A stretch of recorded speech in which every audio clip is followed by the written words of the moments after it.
Hello,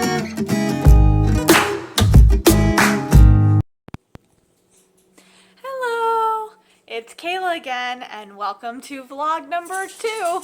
That's right, I have actually posted again, so I think I get brownie points for that, and it also means that I was not unhappy with how my first vlog came out, so yay!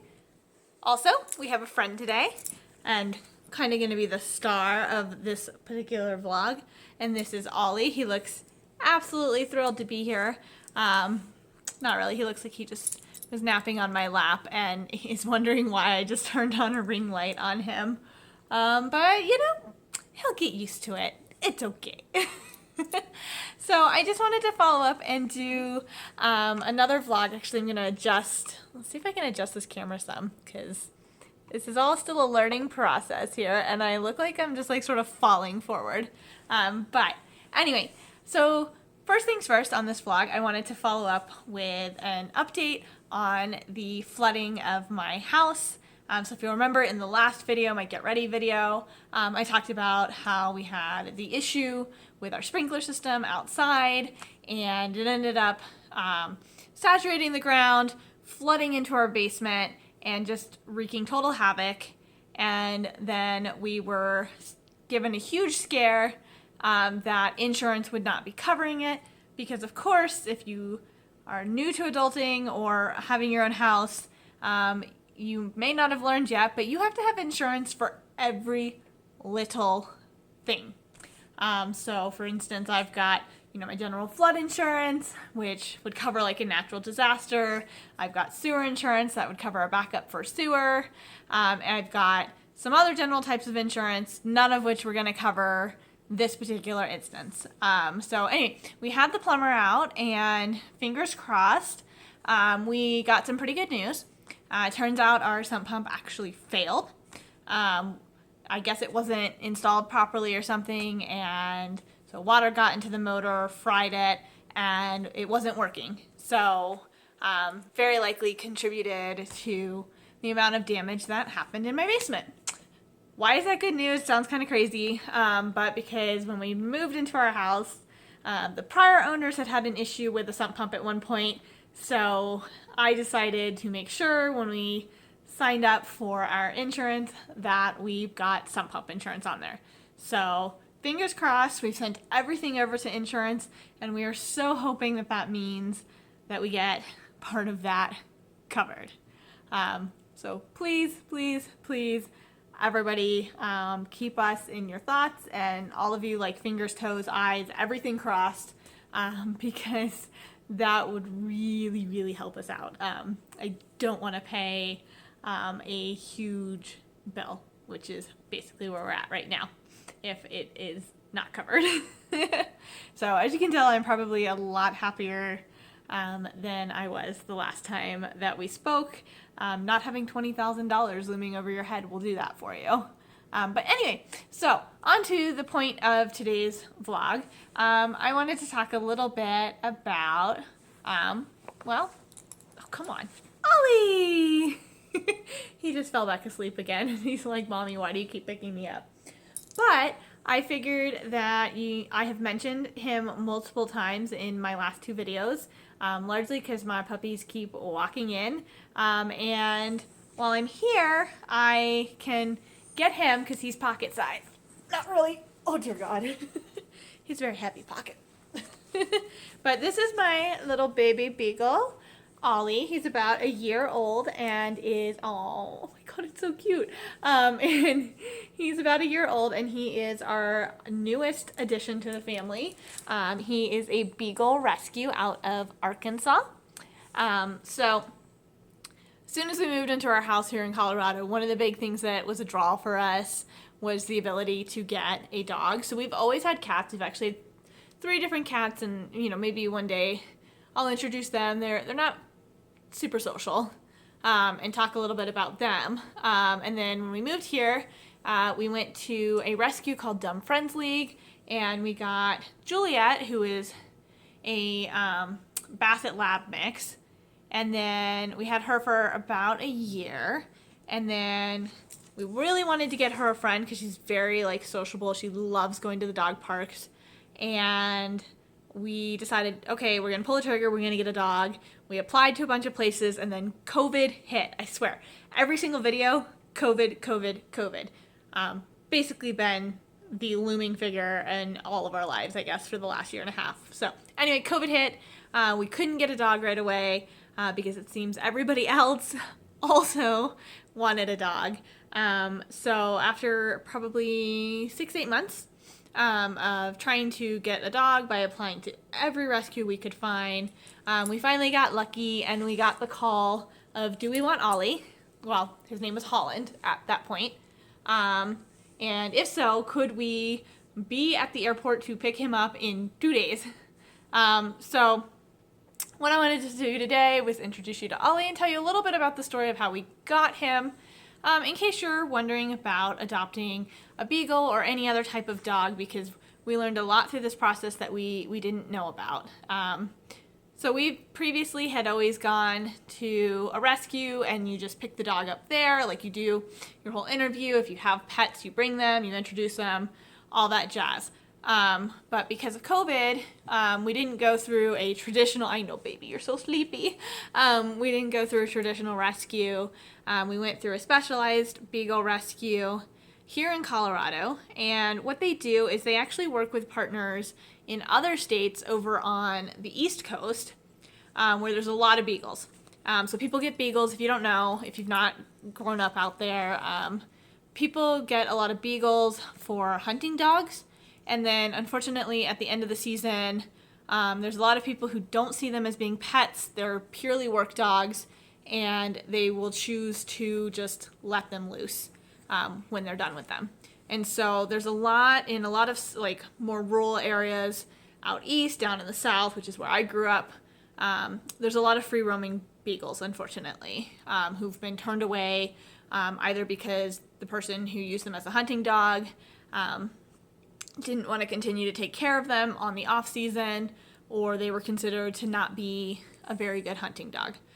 So that is the case with Ollie. He was found roaming a town in a rural town in Arkansas, was picked up by a rescue out there, had a massive slash in his neck. We don't know if that was, another animal that got him or what happened there, but basically he had a huge gash. He had to go through a lot of surgeries, a lot of stitches, and was in a foster home for about 4 months, recovering before he could be put up for adoption. So fast forward the 4 months, he comes up for adoption. We've been sitting on a wait list forever. We actually had recently called them again because we were like, hey, we've seen a couple beagles come on your website and we haven't heard anything. So, just remind them we're still interested. So anyway, they put us in touch with his foster family. We do a little video chatting, a little talking back and forth on what he likes. Plushies, food, squeakers. That's what his life is about. Oh, and cuddling. He really loves cuddling. Anyway, so we went through all of that, talked with them about whether he'd be a great fit, decided to pull the trigger. So we basically had 2 days to get ready for a beagle coming in, and then a week after he would be in, we were actually planning to go on a mini vacation for my husband's birthday down in Colorado Springs. So we'd had that all booked up. We actually luckily already had it booked to bring Juliet, so we had already gotten like a dog-friendly place in a dog-friendly room.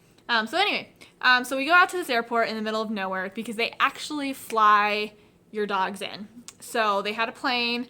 There's this program where pilots who are trying to get their flight hours to maintain their license will actually transport dogs across the country from areas where they're in low demand to areas where they're in high demand, so that families can adopt them. So we go out to this airport, middle of nowhere. We ended up waiting like 4 or 5 hours because there were various problems over on the Little Rock side with the pilot getting out of there. And so we sat there with a bunch of other families. Oh my gosh. And Ollie just did a very beagle thing. I don't know if you don't know anything about beagles. They have the worst gas, and he just sat here, shifted, and farted right in my face, which is just lovely. Anyway, oh God, Ollie, baby. Anyway, so wait there for 5 hours. There were a couple other families because there was actually 4 beagles that were flying in on this flight, including Ollie. So anyway, we wait there forever. Finally, we see this flight come in, land at the airport, and we're like, it's got to be ours, because we'd all been like watching it on this flight app. So anyway, it comes around, and you can just hear, I mean, across the tarmac, you could hear, over the noise of this plane, the sound of beagles barking.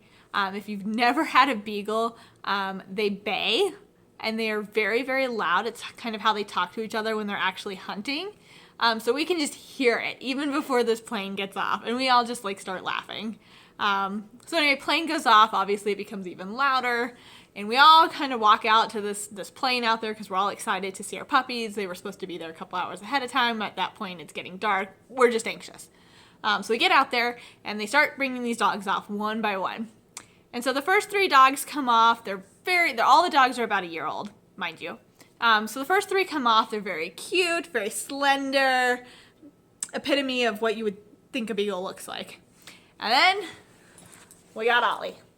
Ollie comes off, and I kid you not, this dog looked like he had eaten all the other beagles. He was so fat. He's now since been put on a diet. He's now within his proper weight range for a beagle, but he has a lot of loose skin around here now because he enjoyed his treats. He enjoys his treats a lot. You can literally pull something out downstairs. He can be all the way upstairs sleeping, and he knows. He comes running. But he's super cute, so, you know, we'll forgive him for that. Yeah, you're a super cute baby. Yeah. Anyway, so Ollie comes off. He's squirming. He's huge. They want us to like pose for pictures for their rescue. So we're like sitting there. I'm trying to hold this dog up who's like 30 pounds. Everybody else has their little small beagles. And he was not having it. He just wanted to get out, run around, and be free, which is basically every day. He is constantly trying to get out of our doors. Juliet's always been really good about if a door is open, she doesn't run. But we cannot open a door to the outside, to the front yard if he is anywhere near it, because he will bolt and he will run and he will keep running. And basically a neighbor has to catch him because he won't come back for us, but anybody else who wants to hold him, he is down for that. So anyway, so he's been a lot of fun, and he is kind of my baby now. So, which is why I wanted to introduce him, and at some point I will get Juliet as well. She's actually in her crate right now being super disinterested in taking a nap, so she was having none of this.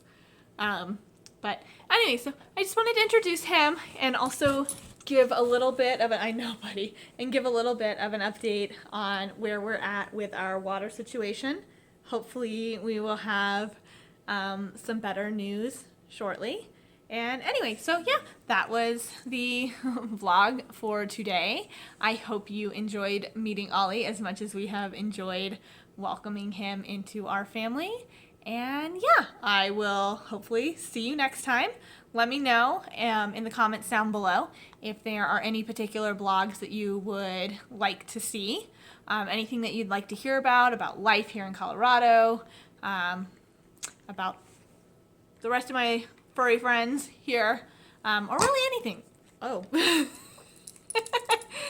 Now you're awake. Anyway, so yeah, comment below, like, subscribe, do all those fun things, and I will see you next time. Bye!